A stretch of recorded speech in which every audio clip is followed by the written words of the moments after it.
오늘 누가복음 69번째 시간입니다. 너희가 먹을 것을 주라, 너희가 먹을 것을 주라 라는 제목으로 하나님 말씀 증거하겠습니다.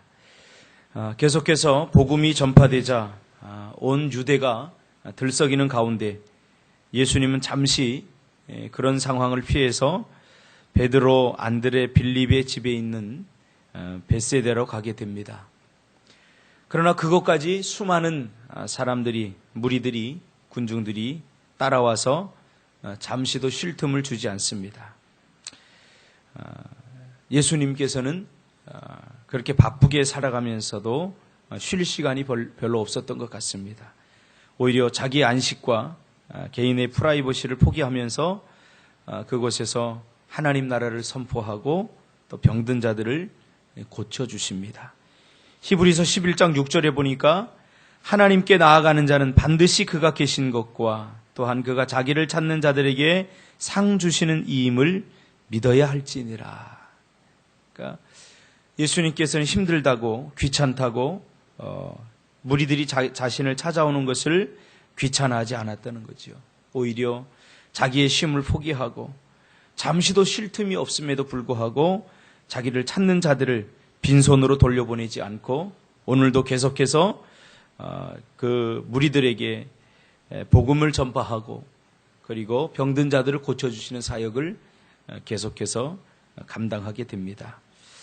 이렇게 예수님께서 그 사역을 감당하다 보니까 그것은 빈들이고 점점 또 상황이 악화됩니다.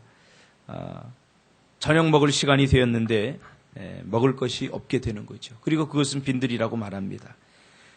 그 상황을 계속 지켜보던 제자들이 도저히 안 되겠다라고 상황을 판단합니다.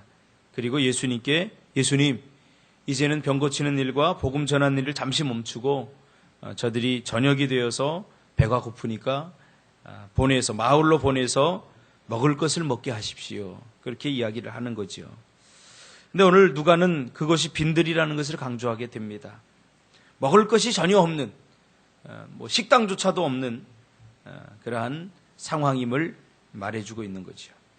그때 예수님께서 벌써 시간이 그렇게 됐냐? 그래, 그들을 가서 보내서 먹을 것을 먹고 오게 하라. 이렇게 말할 줄 알았는데 제자들에게 예수님 그렇게 말하지 않지요. 뭐라고 말합니까? 너희가 먹을 것을 주라.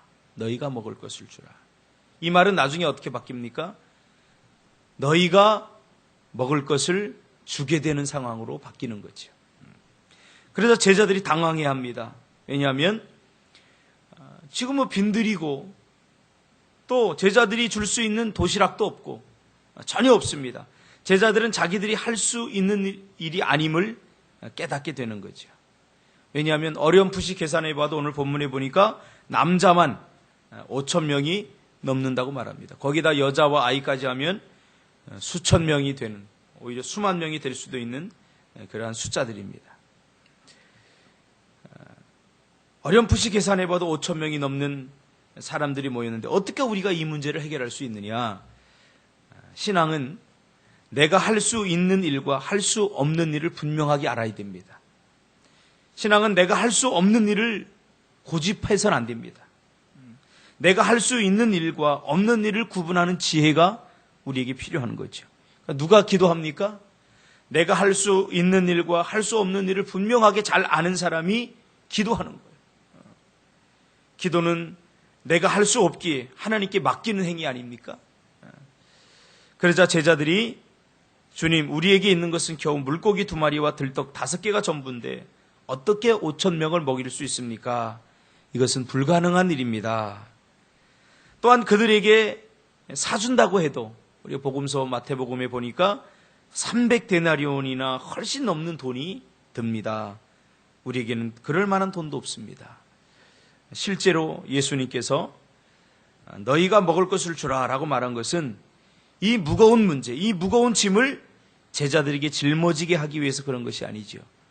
주님은 헤롯의 질문, 또 모든 사람들이 가지고 있는 질문, 과연 예수는 누군가에 대한 답을 실제로 말이 아니라 행함으로 지금 보여주고 있는 거죠. 과연 예수가 누구냐? 과연 예수님이 누군가에 대한 많은 사람들이 궁금증을 가지고 있고 또 헤롯조차도 그런 궁금증을 가지고 있죠. 그것에 대해서 예수님은 이미 알고 말이 아니라 행함으로 보여주고 있는 거죠. 예수님은 사람들과 질적으로 다릅니다. 예수님은 하늘에서 온 하나님의 아들이고 우리를 구원해 주실 구원자라는 사실을 복음을 증거하고 병을 고치고 또 기적을 나타내 보여줌으로써 지금 사람들에게 말하고 또 스스로 증명해 보이고 있는 거죠. 또한 제자들의 사역의 힘은 그들 안에서 나오는 것이 아니라 예수님의 말씀에 순종할 때 나오는다는 사실을 깨닫게 하기 위함이죠. 그러니까 제자들이 할 수 있는 일은 예수님의 말씀에 순종하고 무리를 50명씩 나누고 때를 나누어 떡을 나누어 주라라고 하는 그 말씀에 순종함으로써 하나님의 뜻을 이룰 수 있는 거죠. 그러니까 제자들은 그들이 할 수 있는 일과 할 수 없는 일을 분명히 알았어요. 오늘날 많은 사람들이 내게 능력 주시는 자에서 내가 모든 것을 할 수 있다 그러면서 마치 자기가 신이라도 된 것처럼 자기가 모든 것을 이룰 수 있는 것처럼 그렇게 할 때가 있지 않습니까? 그러나 우리는 분명히 알아야 됩니다. 분명히 내가 할 수 있는 일과 할 수 없는 일을 분명히 구분할 수 있을 때 우리 하나님 앞에 겸손하게 순종할 수 있게 되고 그리고 하나님 앞에 겸손하게 나와서 무릎 꿇고 기도할 수 있는 그런 사람들이 될 수 있다는 것입니다. 우리는 예수님이 하시는 것을 보게 되고 또 함께 그 일을 감당할 수 있게 되는 거죠. 이것을 통해서 예수님은 내가 하나님의 아들이고 구원자다. 너희가 할 수 없는 일을 내가 하는 것을 통해서 너희들은 분명히 보아라 라고 말씀하고 있는 거죠. 제자들이 할 수 있는 일이란 그 굶주린 군중들을 향해서 떡을 주고 먹을 것을 주는 것이 아니라 그것은 예수님의 역할입니다. 제자들이 할 수 있는 역할은 예수님께서 하라고 하는 대로 하는 것, 때를 군중들을 50명씩 나누고 떡을 떼어서 나누어 주는 것, 하나님의 말씀, 예수님의 말씀에 순종하는 것입니다. 오늘 하루도 우리가 할 수 있는 일과 할 수 없는 일을 여러분 분명히 구분하시고 우리가 할 수 있는 일에 집중하시기를 바랍니다. 우리는 하나님의 말씀에 순종하고 기도하는 것 할 수 있습니다. 오늘도 이것을 통해서 하나님의 뜻을 이루는 하루가 되시기를 주님의 이름으로 축복합니다. 기도하겠습니다.